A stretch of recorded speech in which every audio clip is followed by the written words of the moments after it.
started. Cool. Officially, I don't know how the audio is going to work, but hope it should be coming from that. Gotcha. You guys can sort of see the screen, or sort of see the armies. Got a bit of a top-down view. Has most of the table, and then have the main camera that I can move. This will all be moving forward, so I can't get all the entire table on camera, but we'll be able to get the interesting parts. Now I'm going to drop down stuff all over the place just to move. Yeah, all back in the back corner. So yeah, would you like to seize? I would love to seize. I don't. Mirth 83, thank you for the follow. Good Do luck, not sir. seize. All right. This is crazy. I get to drop down turn 1. I know, everything dies.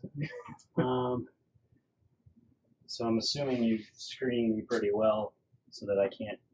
It should be that you can't be things. within 2 of any of the tanks with the warlocks. Gotcha.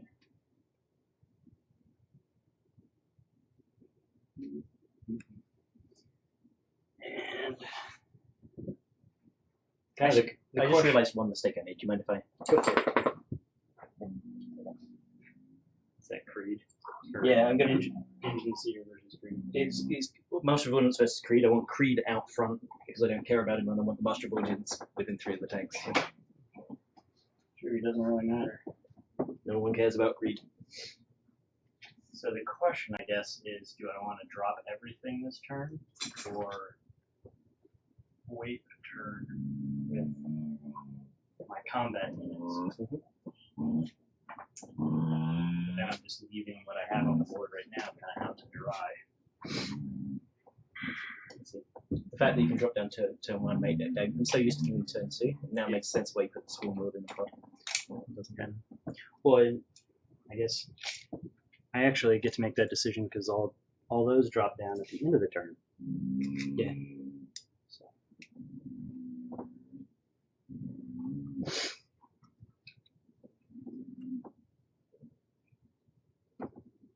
They did. 39 inches from them. Okay.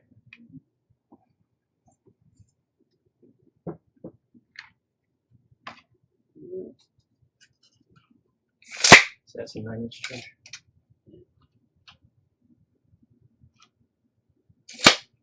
Whoa. Oh, magnetized. That was your one, wasn't it? Mine broke. I know I have a bunch, but I'm not sure where they. I think they might still be in my tableware case.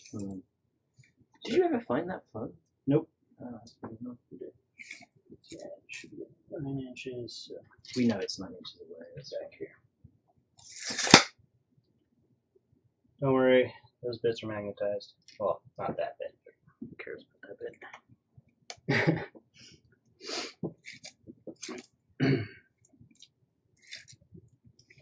It's probably, is it 42 from everybody? So technically could charge, but probably will not.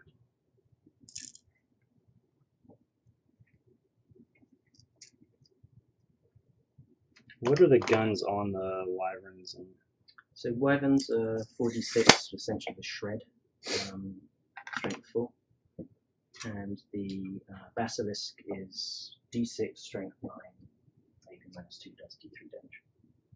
And when you do the D6, you roll 2d6 and take the highest. okay. So, yeah. To note, there are a bunch of proxies. Just a few. Wyverns are rhinos. Chimera bodies are basilisks. Basically, everything else is either a neophyte or an acolyte. Yeah, for the most part. Except the 3 neophytes on the board are actually Astromelitan. So the Wait, what? yeah. James's normal army is was war convocation, and how do you have the rules? They're on the internets all over. Somebody had posted pictures yesterday of every single page of every single book. Well, all the rules pages anyway. He didn't do the fluff from the main rule. So the Gene Stealers are going to advance. Does cover slow them? Infantry are not slowed by ruins. Let's see. They lose 2 inches on woods. How about on? I would say that's a crater, I guess. Yeah, that's fine. And I think it's 2 inches for craters as well. But is it just on charging or is it on movement in general? It might just be charge in advance, and like advance does like yeah. Why don't you look up the rules? Yeah, it's some of them are dangerous. Like if you advance or charge through them, like I guess Battlescape are some because they're basically just minefields. Gotcha. I guess this is under advancements. Yeah. Okay, so ruins, infantry, be able to scale over those.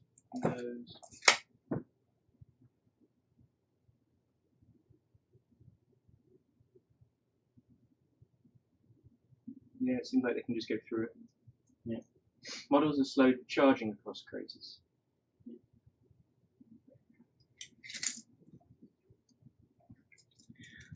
Otherwise, you're good.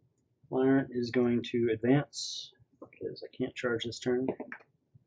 Got 1. And that's a 17-inch move.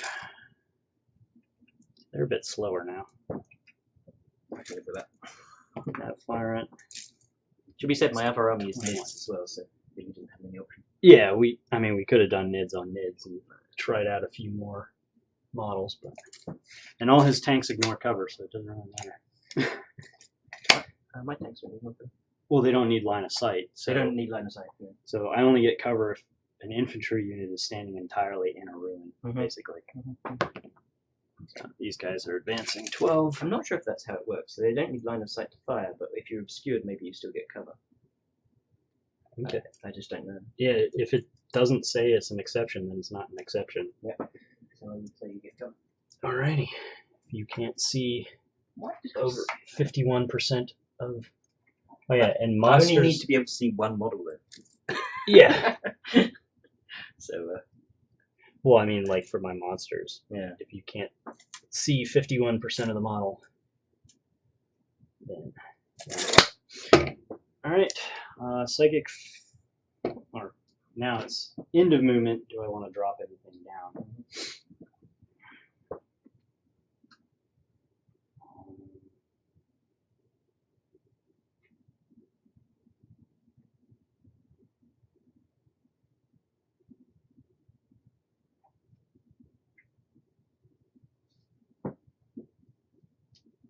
What's the toughness and whatnot profile on the fibers? Okay, so they are.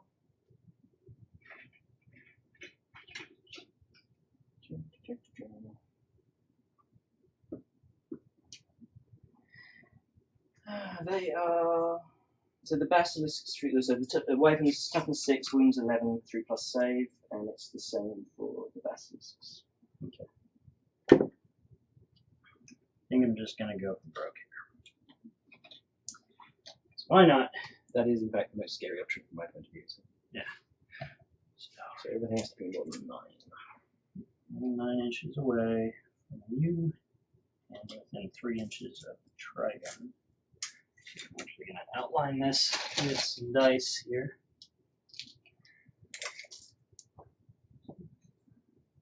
Because it's kind of annoying. You have to like place the trigon, but also place the unit. It's a little difficult, but once we get it all sorted, I think we'll be all right.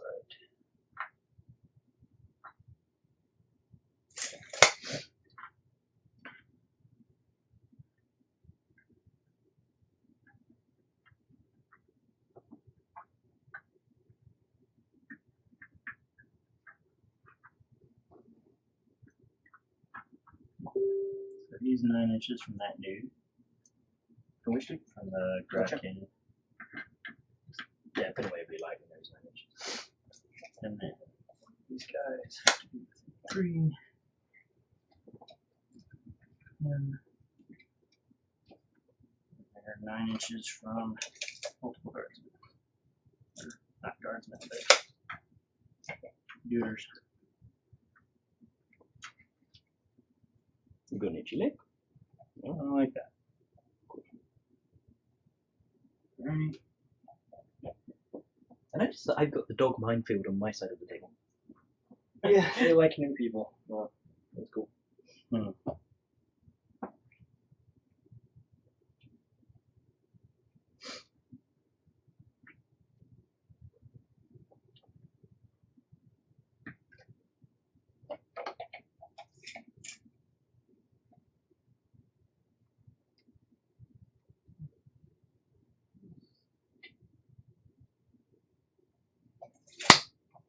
There. There's one more.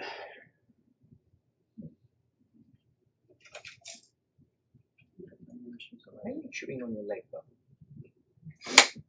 Because it's delicious. Here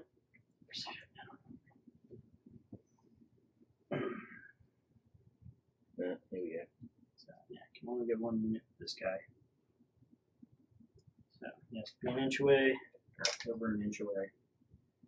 And 2. And then this guy. Drop. I'll get to hit 2 guys. Oh, good. Sorry, one of them's Creed. Yeah. Hopefully kill Creed. That's the idea.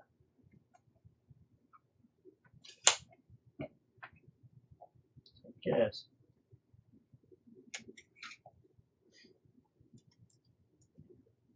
These are 9 inches. Second Guy. Okay, yep. Alrighty. Now we do psychics. Can I just say that's pretty scary, is that? An opening somewhere. Alright, so who wants to do Catalyst? Oh, I guess I gotta do the Moloch's first. All over the place. Don't know what's going on.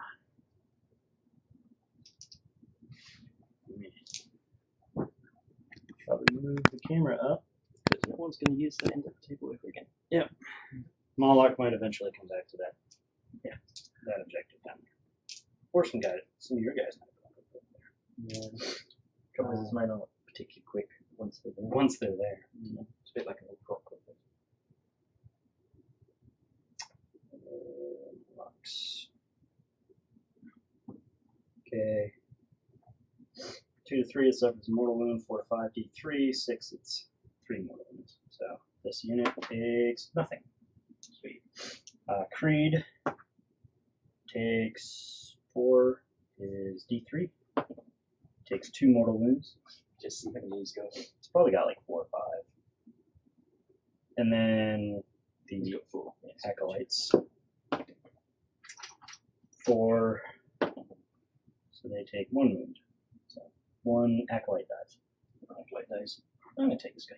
No, I'm not going to take him. I'm going to take this guy. Alright. Might as well put these back on the shelf.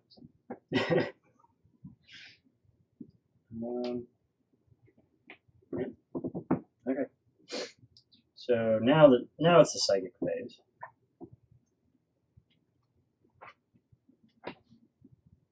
And Stormlord is going to do Catalyst on himself. So it no longer affects 2 things, it's just whatever you custom.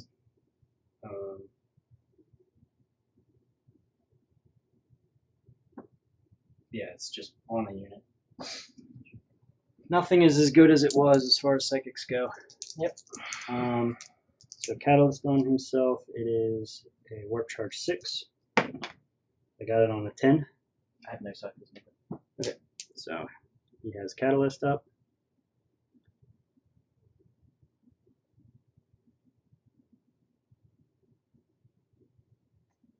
And then probably actually should have cast it with him onto him. Why does it make a difference? Because then he's free to cast 2 powers, offensive powers, when he's closer. Okay, so he cast. Gotcha. Catalyst.